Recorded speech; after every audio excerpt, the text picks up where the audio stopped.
Bem-vindos ao episódio número 11 do Copo 3. Há pessoas que não escolhem o vinho, é o vinho que a escolhe. Patrícia Peixoto, a convidada que recebo hoje, é uma enóloga de espírito inquieto, movida a paixão, ambição e uma sede constante por desafios. Para Patrícia, cada vindima é um novo território, cada garrafa uma história por contar. No episódio de hoje, mergulhamos no universo de uma mulher que ama o que faz, e faz com intensidade. Preparados para sentir o vinho através das palavras? Bem-vinda, Patrícia Peixoto. Olá, Catarina. Muito obrigada pelo convite. Obrigada eu por teres aceito este convite. Olha, eu gostava de saber se tu lembras do momento em que percebeste que querias ser enóloga. Se foi o vinho que te escolheu, se foste tu que perseguiste o mundo do vinho. Assim, eu costumo dizer que foi, e tem a ver também com as palavras que tu usaste tão amavelmente para me apresentar, foi sem dúvida amor à primeira vista. Eu estava com algumas dúvidas no início quando entrei para a universidade, sobre o curso que queria fazer. Sabia que gostava muito da área alimentar, gostava muito de química. O vinho poderia ser ali um momento, enfim, um pit stop, ou poderia evoluir. Ainda não estava muito definido. No entanto, durante o meu primeiro ano, eu fiz o meu primeiro estágio de vindima, que é algo que os estudantes na área do vinho habitualmente fazem, aproveitam a vindima para começar a acumular experiência. E foi aí, fiz uma vindima no meu primeiro ano de curso, da UTAD, de Enologia, e foi amor à primeira vista. Nunca mais olhei para curso nenhum. Realmente todo o ambiente da adega, a diversidade de ações que se faz, de operações, de coisas que se faz durante a vindima e durante o ano. Eu prolonguei um bocadinho mais o estágio, não fiquei só aquele período de vindima, 15 dias ou 3 semanas, foi um bocadinho mais de tempo. Realmente mudou-me completamente a minha forma, a minha dúvida, tirou-me as dúvidas. Na verdade é isso, tirou-me completamente as dúvidas. E foi assim. Sentes que tiveste alguma influência na tua escolha? Ou seja, o facto de ter escolhido enologia teve alguma influência com a tua vida ou com as tuas raízes? Às vezes os nossos pais já são produtores de vinho ou já vivemos numa região produtora de vinho, ou foi apenas sentiste só? Ora bem, eu penso que foi mais isso, foi sentir. Não tenho na minha família ninguém que produzir vinho.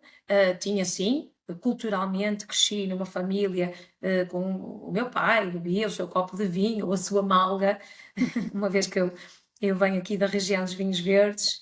E às vezes na brincadeira, lembro-me quando era muito pequenina, na brincadeira, eu bebia tudo, mas aquilo, a malga deita sempre uma gota, há sempre uma gota que fica. E eu bebia aquela última gotinha da malga e, e acho graça que sempre gostei, não é? Porque muitas vezes, como o vinho não é assim muito doce, pelo menos o vinho tinto aqui da nossa região, e eu lembro mais desse, normalmente não estamos logo, ai, adoramos, ou são com 5, 6, 7, 8, 10 anos, não adoramos.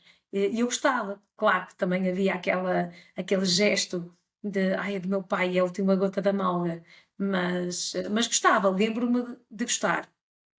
E depois acabou por ser algo que veio com a entrada no curso de Enologia.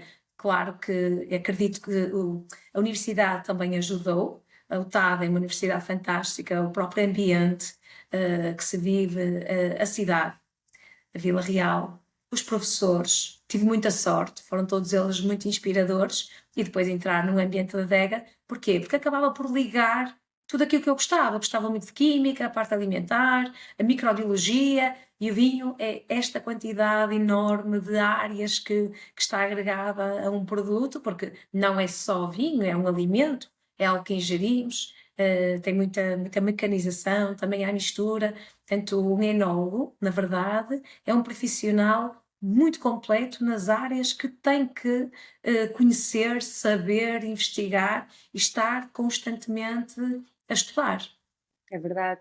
Dado toda essa diversidade, o que é que te move no dia a dia? É o desafio técnico, a expressão criativa, ou a ligação à terra, ou é um misto de tudo? Eu realmente tenho muita sorte. Eu faço realmente aquilo que eu gosto. Trabalho em várias regiões, como já falamos, trabalho em várias regiões. Para além disso, temos esta questão da gestão das pessoas, que também é muito importante, é muito desafiador, não é? Temos que motivar as pessoas que trabalham connosco. Nós não fazemos nada sozinhos, portanto, em qualquer sítio onde eu esteja, é muito importante trazer as pessoas para o meu lado, elas serem um bocadinho quase inspiradas por mim. E felizmente tenho isso. Eu costumo dizer que tenho a sorte de trabalhar com pessoas muito boas, e que também partilham desta paixão como eu, não é? Eu não tenho um projeto meu, mas tenho pessoas que têm um projeto deles e que me confiam a missão de desenhar um vinho. E depois, este frenesim, nós criamos um vinho desde a vindima. Há muitas coisas que se passam durante o ano. Às vezes as pessoas pensam, de uma forma errada, que o enólogo só trabalha na altura da vindima. Não é de todo verdade. Primeiro andamos sempre com o coração nas mãos, porque há sempre muitas coisas que podem correr mal e que nós temos que estar sempre também muito atentos para prevenir os problemas, não é? Eu trabalho de uma forma, como costumo, e quem me conhece sabe, eu digo isto, eu trabalho de uma forma muito preventiva, e não, olha, vamos lá ver, entretanto rezamos a Santo Antoninho e pode ser que corra bem. Não, nós temos que mais ou menos prever o que é que pode correr mal e ter segurança daquilo que estamos a fazer. Depois, obviamente, isso acaba com uma garrafa de vinho e nós recebemos o feedback do cliente, do consumidor, do jornalista, seja quem for, o próprio dono do projeto, dizer, olha, muito bom, gosto muito deste vinho, é assim uma sensação que não tem preço, não se mede. Para ti, essa prevenção é feita logo na vinha?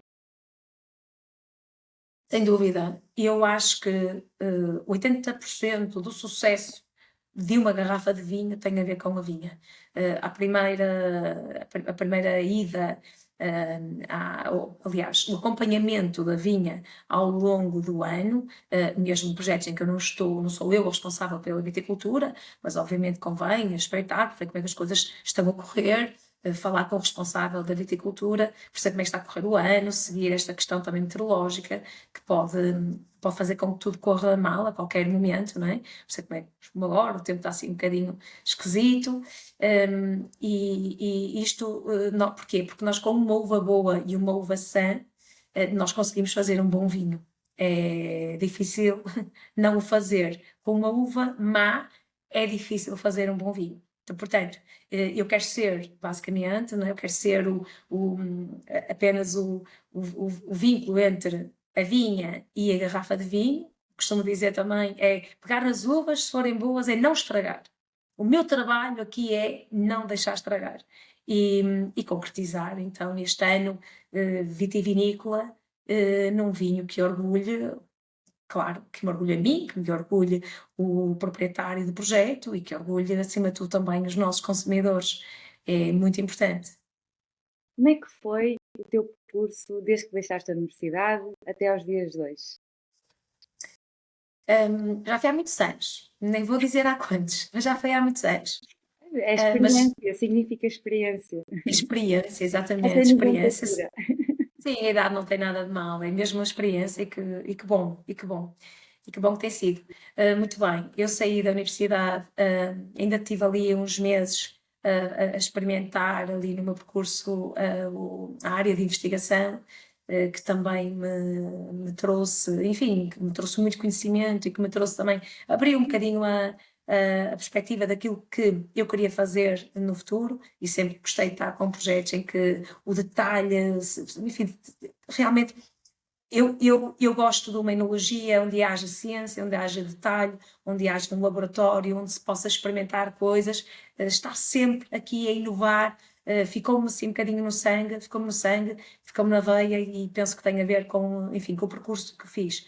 Portanto, saí da universidade, estive durante algum tempo a fazer investigação na Universidade Católica do Porto, depois estive numa adega na Beira Interior, depois vim para um projeto na região vitivinícola dos Vinhos Verdes, depois consolidei a minha experiência profissional no Alentejo e agora, recentemente, estou nos vinhos verdes, em Trás-os-Montes, Lisboa, Alentejo e, e ainda faço algo que também que me enche o peito, que é partilhar os meus conhecimentos com os alunos da Escola de Hotelaria e Turismo de Viana do Castelo, que é algo que eu adoro fazer, adoro dar formação. Acredito que é o futuro para qualquer consumidor que queira, enfim, que queira investir um bocadinho nesta área, e não só os profissionais. O conhecimento é informação e formação, e eu acho que são realmente ferramentas importantíssimas para qualquer pessoa, em qualquer setor, não é? Como é óbvio. Mas basicamente neste momento estou com estas várias regiões, e Consultora, gosto certo? imenso. Como consultora, Desculpa? como consultora, ou seja, trabalhas como Sim, enóloga, sim, consultora sim, e sim, sim, consultora. sim, sim, sim, em várias regiões, o que é super desafiante. Nós temos um país maravilhoso, super diferente, convém conhecer profundamente esta questão do solo, clima, as castas utilizadas, e trazer isso tudo para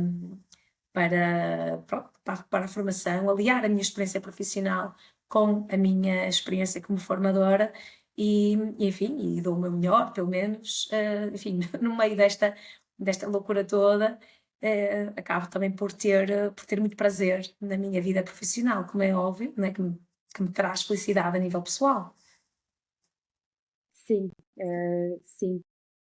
O que é que é para ti? Já falaste aqui no facto de termos que ter uma uva boa para ter um bom produto final.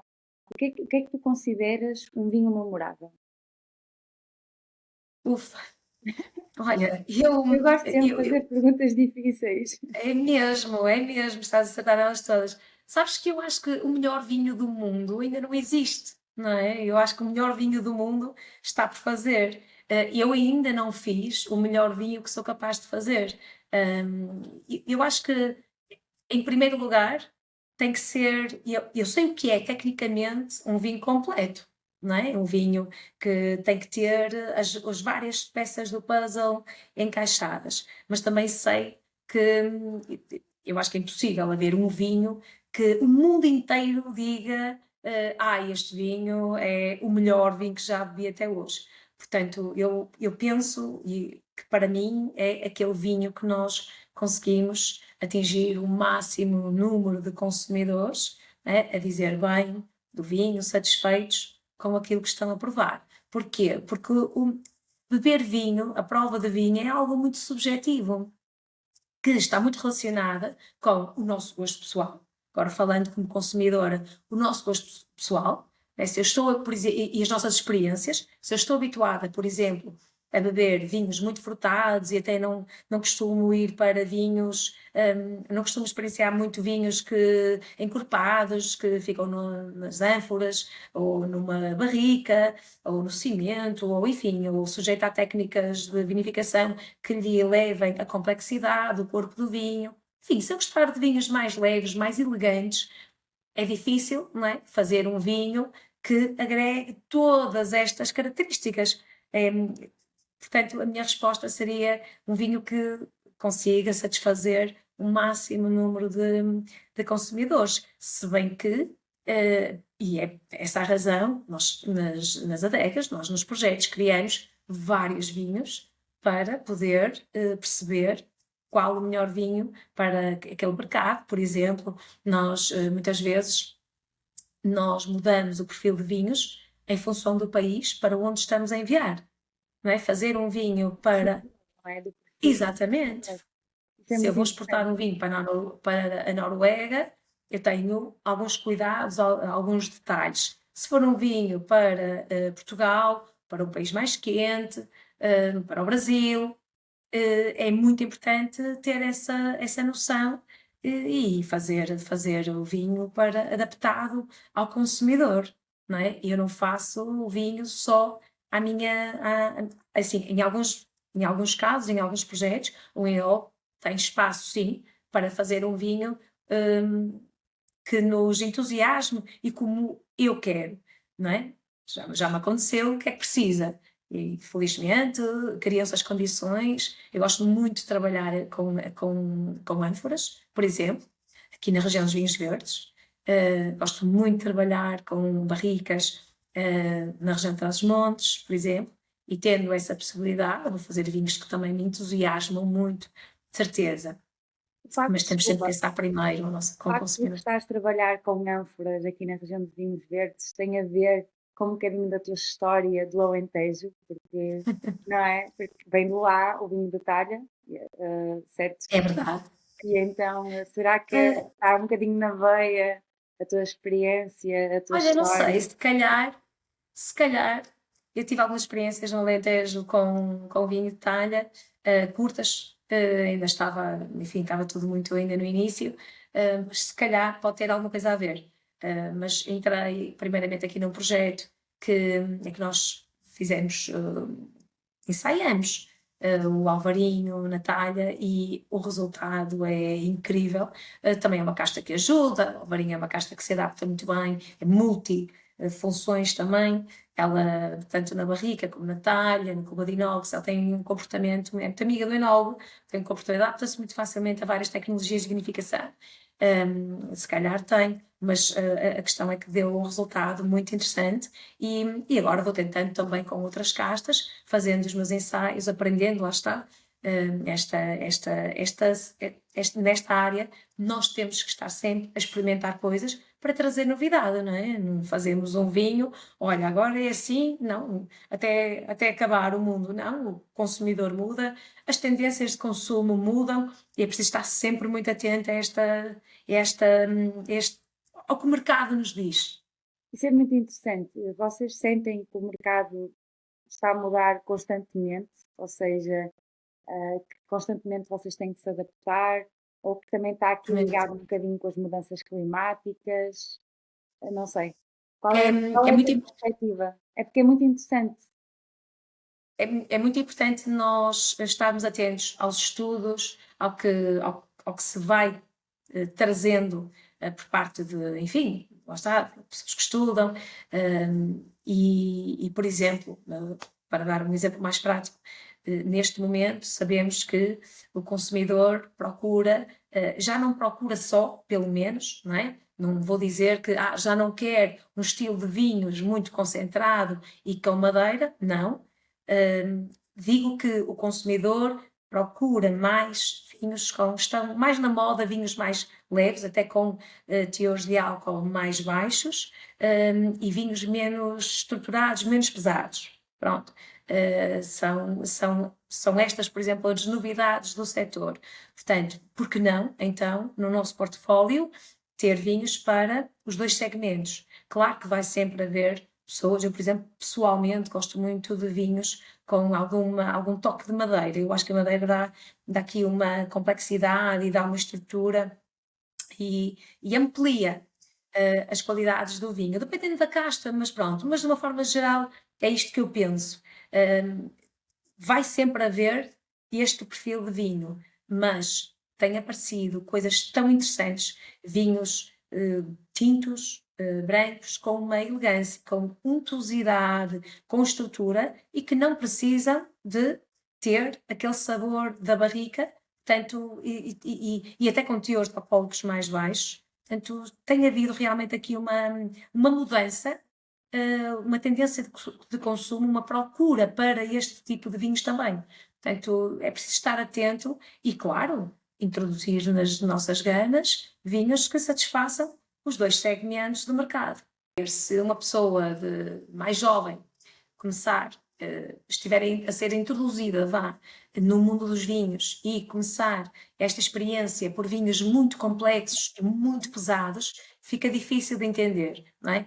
E às tantas pode ser algo que pode levar a pessoa até, opa, isto é muito complicado, olha, nem vou tentar mais, a desistir. Não, as pessoas começam por vinhos mais fáceis. Espera aí, já estou aqui a perceber, a chegar a um aroma.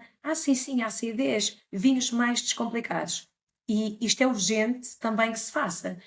Nós, enólogos, enfim, várias pessoas que apresentam vinhos, sommeliers, é preciso descomplicar um bocadinho isto para o consumidor.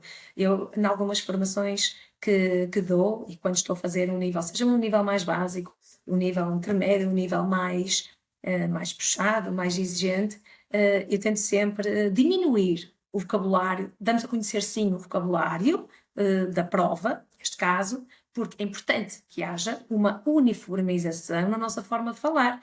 Quando eu digo encorpado, tem que ser entendido pela outra pessoa que sensação é que eu estou a descrever, só não nos entendemos. Portanto, a existência do vocabulário é importante, mas de uma forma descomplicada, não é preciso estar a dizer. Nós não conseguimos pôr uma pessoa, um consumidor que seja só um amante de vinho e até já percebe um bocadinho de vinho, tem alguma experiência a provar vinho, a fazer uma descrição super complexa da quantidade de aromas que nós podemos encontrar no vinho, não é? Eu costumo dizer Há que que isso fica para os descomplicar. profissionais. Eu costumo dizer que essas descrições técnicas longas ficam para os profissionais, por isso o Exatamente. consumidor, não é? Nós que usamos aqui, temos em comum a parte da formação. E eu gosto muito de dizer que o importante, e começo sempre assim as minhas provas ou jantares de vinho, o importante é o vinho é um prazer. E, portanto, o importante é dizerem se gostam ou não. Depois, se quiserem escalar o conhecimento daí, Exatamente. procuram esse Exatamente. conhecimento e tentam agregar valor e tentam ganhar o vocabulário certo para ter uma opinião Eh, mais correta. E, e, Com e, de certa conhecimento. forma, entender aquilo que os sentidos lhe estão a sentir. Na verdade, não é? Porque todos nós, não é? De uma forma generalizada, temos a capacidade de olhar e cheirar, e ao provar, se nós indicarmos o caminho, não é? Eu costumo dizer, eu sou a mão amiga só, mais nada, eu dou as dicas. Se a partir daí é a própria experiência da pessoa, não é? Porque ao provar o vinho, ok, ele está na boca, e agora? O que é que eu faço? Não, agora vamos dissecar aqui isto. Ácidas para um lado, tanino para o outro, o álcool é aqui, a salinidade é ali, o tanino é ali no outro sítio. Portanto, se nós pudermos só explicar isto, a pessoa já começa a partir daí a evoluir, pois dependendo da sua própria curiosidade, pode chegar longe. Eu, às vezes, encontro pessoas com uma capacidade incrível, com um conhecimento incrível, e não são propriamente técnicos, não é? Nem têm que o ser. Depois há pessoas que simplesmente sabem, gosto, não gosto, sabem dizer porquê, e depois há pessoas que estão ávidas de começar. É incrível o conhecimento, o contacto com as pessoas nesta área. Mas, enfim, resumidamente, eles estão ali quase pelo mesmo motivo que eu, não é? Que é uma paixão que nos une. Gostamos muito de vinho.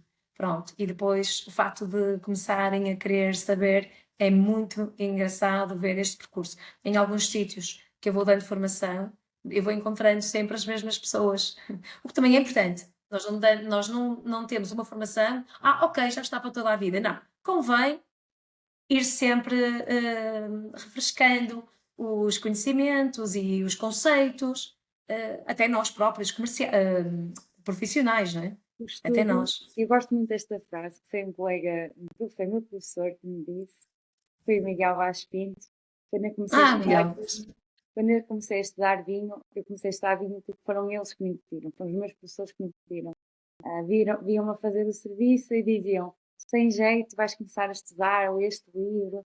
E uma vez eu disse desesperada: fogo, isto nunca mais acaba. E ele disse-me: o estudo do vinho é um ato que dura a vida inteira. E eu dou por Mesmo. mim a colocar esta frase no final das minhas apresentações. Porque às vezes as pessoas não têm noção e acham que em 2 horas vão aprender. Em 2 horas nós conseguimos deixar sementes. Até para nós é complicado Exatamente. dar uma formação em 2 horas, dizer tanta coisa. Mas deixamos as sementes. Exatamente. Depois aquilo tem que partir da pessoa para conseguir escalar o conhecimento. Sim, eu também costumo, eu parto dessa, não diria essa frase, mas também parto, transmito essa ideia aos formandos. Aquilo que eu vou dizer hoje são apenas dicas para que vocês possam, a partir daqui, pegar nisto e, olha, vou ler um artigo sobre vinho, olha o que é que ele, quer dizer, e começar ali algumas palavras a serem mais familiares. E claro, deixar, obviamente, também o bichinho da curiosidade em querer saber mais. É algo que me completa a mim muito como pessoa e tenho tido experiências incríveis e conhecido pessoas fantásticas, como é óbvio, também aqui na área de formação. Olha, qual é o teu sonho enquanto profissional? Qual é o teu maior sonho? Que difícil essa pergunta. Eu acho que eu acho sinceramente que estou a concretizá-lo. Esta eu tinha se me fizesse esta pergunta há 2 anos, e eu dizia-te que era trabalhar em várias regiões vitivinícolas do país. Eu não consigo eleger uma, a enologia é tão diferente de região para região. Eu não sei se as pessoas têm todas noção disto. E eu fui percebendo isso e, há 2 anos, 3, e se me fizesse essa pergunta, eu dizia-te, que o meu sonho era fazer vinho em várias regiões. Neste momento, felizmente, e agradeço aos produtores que confiam em mim, as uvas deles, para as poder trabalhar como eu acredito, não é? E faço com toda a entrega, e eu estou, na verdade, a concretizá-lo. Eu trabalho em várias regiões, eu continuo na parte da formação também, e é isso, e é continuar a provar muitos vinhos.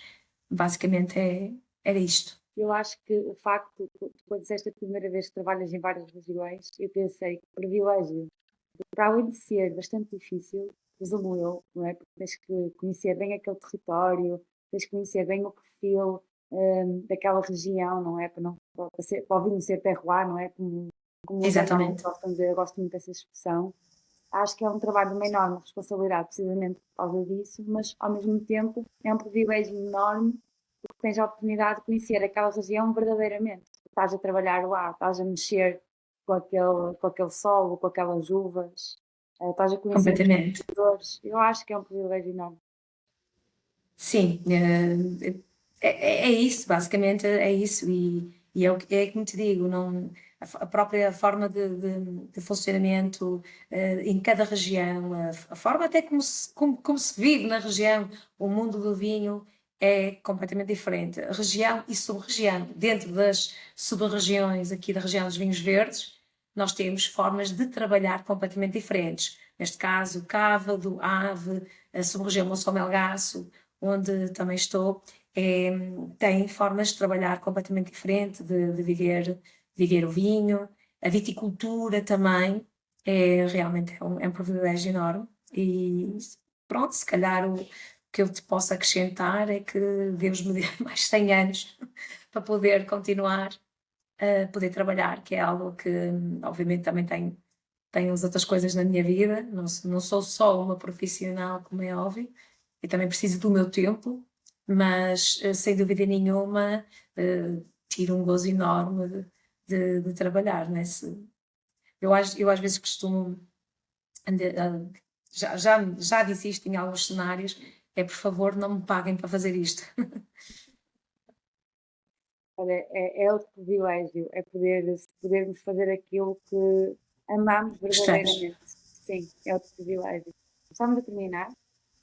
Eu gosto de terminar sempre com uma pergunta que é assim, na restauração, fazendo aqui a união do vinho e da gastronomia, o que é que tu gostavas de ver melhorado na restauração? Portanto, enquanto enóloga ou até mesmo enquanto consumidora, o que é que tu gostavas de ver diferente? Excelente pergunta. Olha, gostava em primeiro lugar que as cartas de vinho fossem um bocadinho mais objetivas, um bocadinho mais profissionais para aquilo que nós precisamos.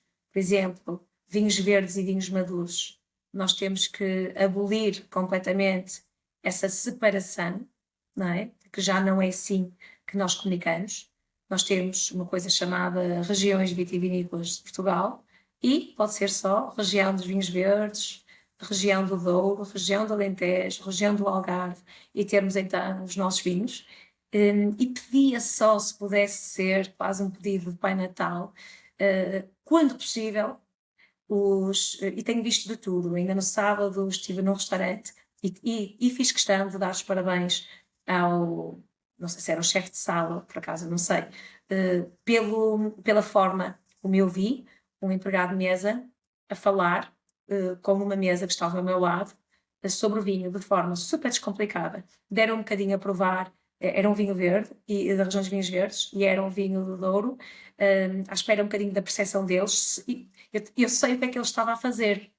Ele estava a tentar perceber qual é que era o perfil que o consumidor gostava mais, não eram portugueses, e realmente é bom saber que já vamos tendo este tipo de cuidado. Eu sei que nem sempre é possível, se eles forem poucos empregados de mesa e o restaurante estiver cheio e for sempre a andar e com um stress medonho, é difícil, mas se nós pudermos melhorar a temperatura e os copos, é fácil, dá quase o mesmo trabalho, pôr os vinhos à temperatura certa e copos, e depois ir dando um bocadinho de informação a quem está a servir.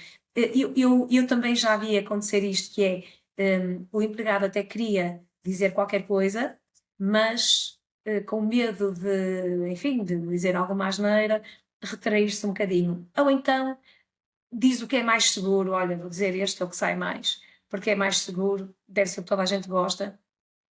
E a restauração é um ponto fundamental nisto que é o consumo de vinhos em Portugal e pode fazer toda a diferença. Se um vinho me souber bem com aquela refeição, se calhar amanhã vou repetir a experiência.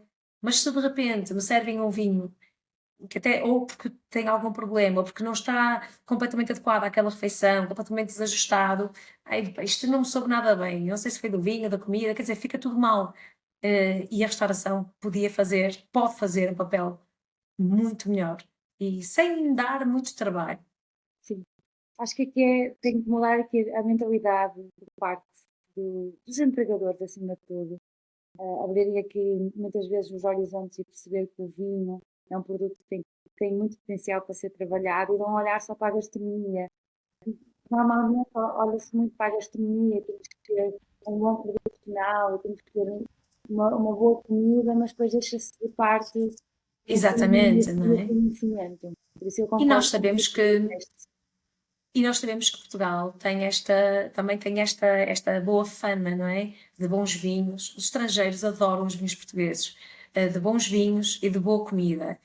E acaba por ser também bom, isto se correr bem, é bom para a economia no geral. Claro, E o consumo, nós sabemos que o consumo tem vindo a diminuir, não é um problema em Portugal, mas sim um problema mundial, devido a vários fatores. A produção também tem vindo a diminuir, enfim, estamos a passar aqui o consumo, a produção, estamos a passar aqui um momento menos bom enfim, nesta área, mas enfim, na economia tudo é cíclico, portanto também esperamos que a retoma esteja para breve, mas sem dúvida nenhuma que a restauração pode fazer toda a diferença e não é preciso, não estamos aqui a pedir muito investimento, estamos a pedir um bocadinho de formação a quem vai servir, para que possa, enfim, poder ter aqui algum tipo de aconselhamento, poder gerir a conversa com o consumidor com um bocadinho mais de confiança, não é? Porque aquele senhor vai saber mais do que eu, nem vou tentar. Às tantas, não é bem assim, não é? Mas, enfim, gerir a conversa de forma equilibrada. E depois, claro, né, temperatura de serviço, o copo, fazem toda a diferença. Um vinho pode ser fantástico e, se for servido à temperatura errada, pode ser completamente uma experiência catastrófica. Nos vinhos do Porto, por exemplo, vemos muito isso, servidos quase ali a 20 graus, 30 graus, é uma experiência completamente diferente, versus servi-los a 14 graus, por exemplo, em que o álcool já não é tão perceptível, mas sentimos a complexidade, e os aromas verdadeiros, que vieram daquela casta e daquele estágio ou das barricas, seja o vinho que for. Enfim, pode fazer realmente toda a diferença. faz sem dúvida, faz sem dúvida. Muita gente diz-me, eu não gosto de vinho tinto. E eu digo, vocês não gostam de vinho tinto? Porque normalmente bebem o vinho tinto à temperatura ambiente, lá está, que pode cruzar até os 30 graus, nos copos errados, se calhar não é o perfil de vinho que eu vou Exatamente. gostar, portanto, tudo isto não ajuda. Eu concordo com tudo o que tu disseste, acho que É é isso mesmo. mudar as Lá está, temperaturas nos dos copos. momentos, desculpa interromper, nos momentos em que nós estamos a dar formação, ou a falar, ou seja, uma pequena tertúlia, nós não temos de estar sempre a dar formação, mas a falar com o consumidor, chegar perto dele, não é? E estes funcionários dos restaurantes chegam a muita gente, portanto, é um passar a palavra. E eu, quando estou em um momento de formação ou de uma tertúlia ou qualquer coisa, passem a palavra. Quando nós estamos perante nós podemos, uma plateia, nós podemos desmistificar uma data de coisas. Eu já estive com consumidores que me diziam: não, o rosé eu vou passar à frente, eu nem vou provar. Porque criaram aquela ideia, o estigma de que o rosé é um vinho que não tem qualidade ou é um vinho que nem é vinho. E hoje em dia existem rosés incríveis, com estágio em barrica, sem estágio em barrica, mais leves, seja o estilo que for, mas sérios, vinhos rosés incrível, que já começam a ter um lugar na nossa mesa. É preciso ir desmistificando também muitas ideias, enfim, erradas ou, enfim, por vários motivos que foram nascendo, mas que hoje sabemos mais e sabemos melhor. Bem, terminaste muito bem. Patrícia, obrigada por esta conversa fantástica. Desejo-te muito sucesso na tua vida profissional e na tua vida pessoal também. E espero que nos vemos em breve. Obrigada. Obrigada eu pelo convite, Catarina, e vemos em breve, certeza, aqui no mundo do vinho. Sim, sim.